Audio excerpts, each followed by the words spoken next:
Welcome to கடலமுட்டாய் கதைகள். ஒரு பெரிய நாட்டுல ஒரு அழகான இளவரசி பிறந்தாங்க.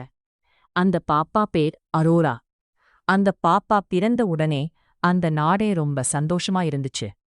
பாப்பாவை வாழ்த்துறதுக்காக நிறைய நல்ல தேவதைகள் வந்தாங்க. ஒவ்வொரு தேவதையும் பாப்பாவுக்கு அழகான பற்கள், நல்ல குரல், பேரழகுன்னு நிறைய வரங்களை கொடுத்தாங்க. ஆனா அங்கு திடீர்னு ஒரு கெட்ட தேவதை வந்துச்சு. அதுக்கு அந்த மன்னர் மேல ரொம்ப கோபம். அதனால அந்த பாப்பாவை பார்த்து, இந்த இளவரசிக்கு 16 வயசு ஆகும்போது ஒரு நோர்ப்பு ஊசி கையில குத்தி அவ இறந்து போவான்னு பயங்கரமான சாபம் கொடுத்துடுச்சு. இத கேட்ட உடனே எல்லாரும் பயந்து போய் அழ ஆரம்பிச்சிட்டாங்க. அப்போ அங்கிருந்த ஒரு நல்ல தேவதை, பயப்படாதீங்க மன்னரே, என்னால் இந்த சாபத்தை முழுசா நீக்க முடியாது, ஆனா மாத்த முடியும்னு சொல்லுச்சு.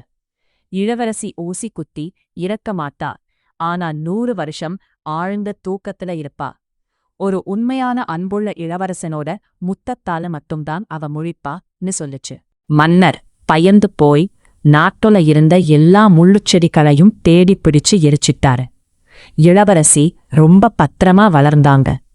ஆனா அவங்களுக்கு 16 வயசானப்போ ஒரு நாள் அரண்மனை கோபுரத்தில இருந்த ஒரு பழைய அறைக்குள்ள போனாங்க. அங்கே ஒரு பாட்டி நூல் கோத்துட்டு இருந்தாங்க. இளவரசி ஆசையா அந்த ஊசியை தொட்டாங்க. உடனே சாபப்படி அந்த ஊசி அரோரா கையில குத்திருச்சு. இளவரசி அப்படியே மயங்கி விழுந்து தூங்க ஆரம்பிச்சாங்க. அவ்வளவுதான், அவங்க கூட சேர்ந்து அந்த அரண்மனையிலிருந்த ராஜா, ராணி, வேலைக்காரங்க, குதிரை, நாய்ன்னு எல்லாரும் தூங்கிட்டாங்க. அரண்மனையை சுத்தி பெரிய பெரிய முள் செடிகள் வளர்ந்து அந்த இடமே ஒரு பெரிய காடு மாதிரி மாறிடுச்சு. யாருமே அந்த பக்கம் போக முடியல. 100 வருஷம் அப்படியே போச்சு. அப்போ ஒரு தைரியமான இளவரசன் அந்த பக்கம் வந்தான். இந்த கதையை கேட்டுட்டு, நான் அந்த இளவரசியை பார்ப்பேன்னு சொல்லி கத்தியால அந்த முள்காட்டை வெட்டிட்டு உள்ள போனான். அரண்மனைக்குள்ள எல்லாரும் தூங்கிட்டு இருக்கிறதை பார்த்து ஆச்சரியப்பட்டான். கடைசியா இளவரசி தூங்கித்திருந்த அறைக்குள்ள போனான். அங்கே பேரழகோடு தூங்கித்திருந்த இளவரசிய பார்த்த உடனே அவனுக்கு ரொம்ப பிடிச்சிருச்சு.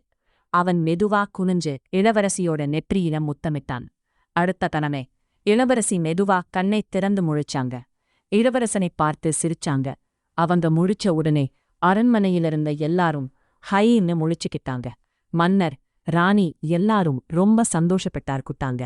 அப்புறம் அந்த இளவரசனுக்கும் இளவரசிக்கும் கோலாகலமா கல்யாணம் நடந்துச்சு. நீதி தீய சக்திகள் எவ்வளவுதான் தடையை உருவாக்கினாலும் இறுதியில் நன்மையும் அன்பும் தான் ஜெயிக்கும். அதை உங்களுக்கு பிடிச்சிருந்தா மறக்காம நம்ம கடலமுட்டாயி கதைகளுக்கு சப்ஸ்கிரைப் பண்ணிடுங்க. அடுத்த கதையில பார்க்கலாம். Bye bye.